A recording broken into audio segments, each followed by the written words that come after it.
Everything is easy if you are crazy, nothing will be easy if you are lazy. इसी मुहावरे के साथ मैं शैलेंद्र आपका स्वागत करता हूँ आपके अपने फिजिक्स चैनल में द भौतिक लवर्स में।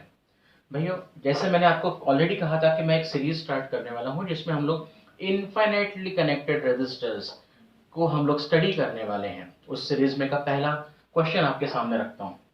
क्वेश्चन है ग्रिड से रिलेटेड। आपको इनफाइनाइट ग्रिड दी हुई है, आप देख सकते हैं जैसे कि यहाँ पर, और आपको पूछा गया है क्योंकि इनफाइनाइट है यहाँ यहाँ यहाँ यहाँ, it is repeating itself again and again. आपको पूछा क्या है? पूछा है find are equivalent between the points A B and the points A C. ठीक है, तो let us begin with this stuff.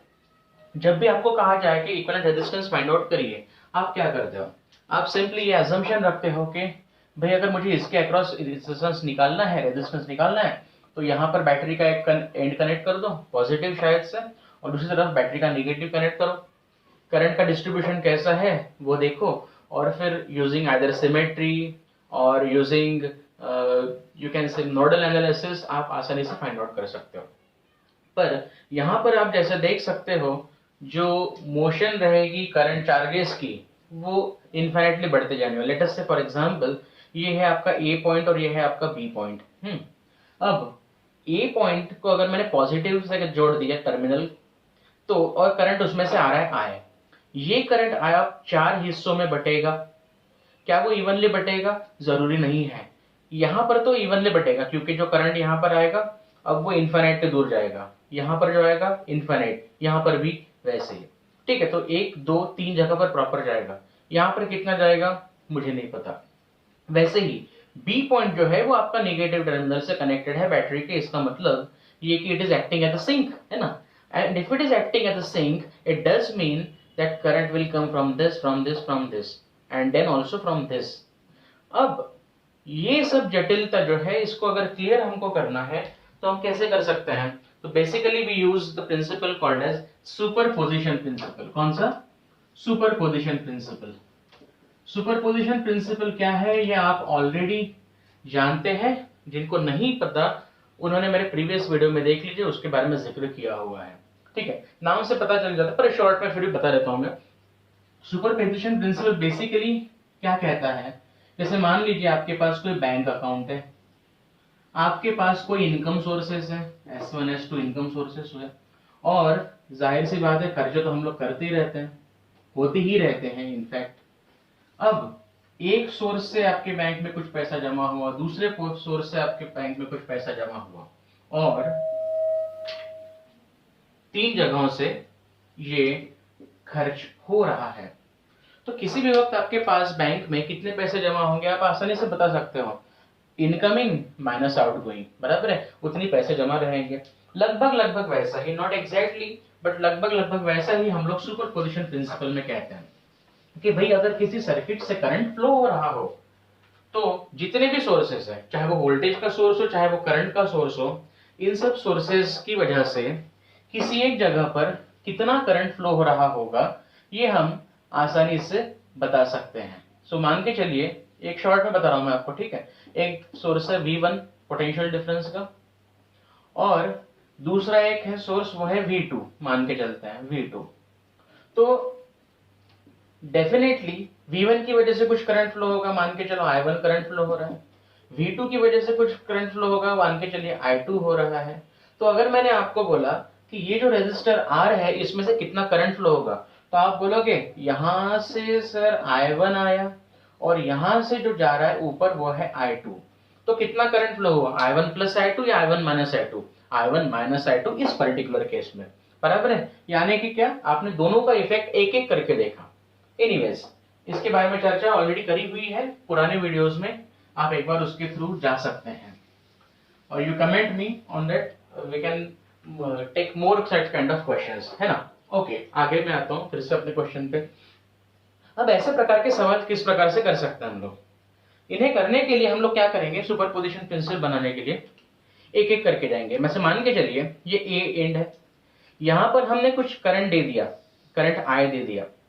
अब हम बैटरी का जो दूसरा एंड है वो अनंत दूरी पर रखेंगे। देखो फिर से बताओ कैसे।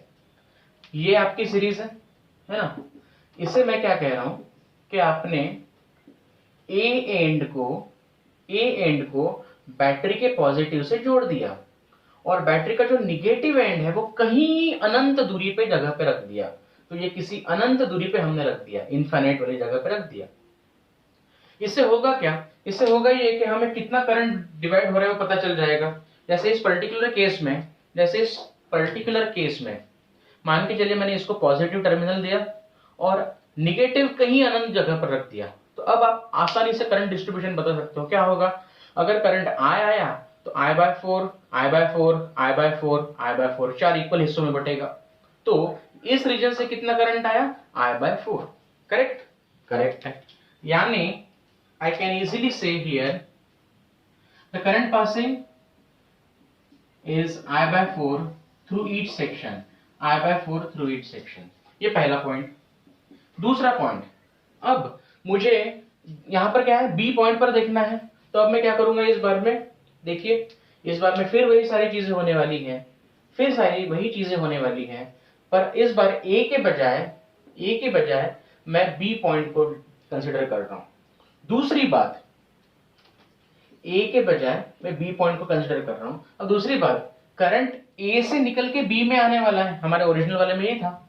तो यहां पर मुझे कनेक्ट करना पड़ेगा बी को, किससे, निगेटिव टर्मिनल से। क्यों, क्योंकि करंट तो बी पे आ रहा है ना। तो इसको मैंने कनेक्ट किया निगेटिव से। बैटरी का पॉजिटिव कहां जाएगा, अनंत दूरी पे, इनफाइनाइट वाले डिस्टेंस पे। तो इसलिए हम ये कह सकते हैं कि सारा का सारा जो करंट है बी पॉइंट में से अंदर में आएगा। कितना आएगा, टोटल करंट तो यहाँ पर I आ रहा है ना, मतलब यहां से भी I/4, यहां से भी I/4, यहां से भी और यहां से भी, हर पॉइंट से I/4 इतना करंट आ रहा है। बात समझ में, क्या किया, पहली स्टेप ये करी हमने कि जिन पॉइंट्स के अबाउट हमको रेजिस्टेंस ढूंढना था, पहले पॉइंट को बैटरी से कनेक्ट किया, दूसरे को अनंत दूरी पे रख दिया, दूसरे को फिर निगेटिव से कनेक्ट किया, अनंत दूरी पे पॉजिटिव को रख दिया। अब यहां तक का अगर क्लियर हुआ हो तो अब देखिए क्या कर सकते हैं। ओवरऑल इन दोनों का कॉम्बिनेशन ये कैसे आता है, देखें, ए पॉइंट से जो भी टोटल करंट आया होगा, कितना करंट आया था रे, आप जानते हैं कितना करंट आया था, I आया था। उसमें से A टू B कितना करंट गया पहले केस में, वो तो गया I/4, है ना। दूसरे इसमें से कितना गया, दूसरे सिचुएशन में से वो भी I/4 गया। क्या सेम दिशा थी, हाँ सेम दिशा थी। तो I/4 इस दिशा में, दूसरा I/4 वो भी इसी दिशा में, यानी टोटल करंट जो पास हुआ इसमें से, या इसमें से कह सकते हो, वो कितना हुआ, I/2 हुआ।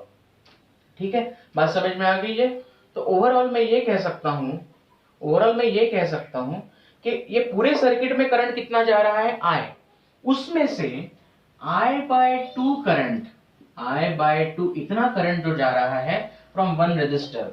तो जो बचा हुआ है रेस्ट ऑफ द रेजिस्टर्स, बचे हुए जो रेजिस्टर्स हैं उनमें से कितना करंट फ्लो होगा, बताना कोई बड़ी बात नहीं है आपके लिए। कितना होगा बता सकते हो, अगर इसमें से I/2 करंट गया, टोटल करंट I आया, तो भाई साहब I/2 करंट बची हुई जगह से गया होगा, है ना। I/2 करंट बची हुई जगह से गया। क्या ये दोनों पैरेलल हैं, हाँ जी बिल्कुल पैरेलल हैं, क्योंकि बैटरी से कनेक्टेड है उसके आखिरी के एंड्स। अब देखिए आपका जो सवाल है वो छोटा हो गया। आपने क्या करा, ओरिजिनल इसको दो हिस्सों में बांटा, जैसे सुपरपोजिशन प्रिंसिपल मैंने पहले बताया था। अब आप उसको एनालिसिस कर लो, एनालिसिस करना आसान है। टोटल करंट कितना आया, आया, इसमें से कितना गया, इसमें से वो गया I/2, तो साला I/2 बचा, ये I/2 बचे हुए रेजिस्टर्स में से जाएगा। अब आसान है सॉल्व करना, चलो देखो कैसे। क्योंकि जगह नहीं बची है, मैं थोड़ा सा मिटा देता हूं यहां पर से और यहां पर कम करता हूं। एक देखो, okay, so overall what is the current I, how it is distributed, it is distributed in two parts। पहला जब रेजिस्टर R था उसमें से करंट जा रहा था I/2, दूसरा R' बोल लेता हूं, बचे हुए रेजिस्टर्स कितना है, ये आया है, ये I/2, तो जाहिर सी बात है ये वाला भी I/2 होना चाहिए। और एक चीज, क्योंकि ये पैरेलल है और क्योंकि करंट सेम फ्लो हो रहा है, मतलब डेफिनेटली R और R' जो है वो सेम होंगे। दोबारा बता रहा हूं, करंट जो डिवाइड हुआ वो तो इक्वल हिस्सों में डिवाइड हुआ, मतलब डेफिनेटली इसका रेजिस्टेंस और जो बचा हुआ जो है उसका रेजिस्टेंस सेम होगा। बराबर, बिल्कुल बराबर है सर, नो प्रॉब्लम। अच्छा, तो मुझे ढूंढना है आर इक्विवेलेंट पूरे सर्किट का। कैसे ढूंढूंगा? ऊपर का रेजिस्टेंस कितना आर, नीचे का रेजिस्टेंस कितना आर। क्या दोनों पैरेलल में है? हाँ है। तो इक्विवेलेंट रेजिस्टेंस कितना हुआ? वो हो गया आपका R/2। This is your answer. दोबारा रिकॉल करा दे रहा हूं आपको, बहुत ही आसान पार्ट है, कैसे कैसे करेंगे।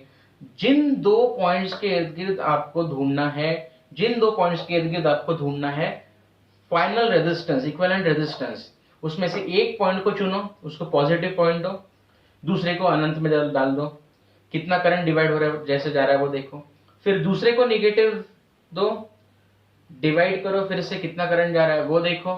And then using the superposition principle, current कैसे कैसे डिवाइड हो रहा होगा उस रेजिस्टर में और बचे हुए रेजिस्टेंसेस में, उससे आप सॉल्व करके आसानी से ढूंढ सकते हो।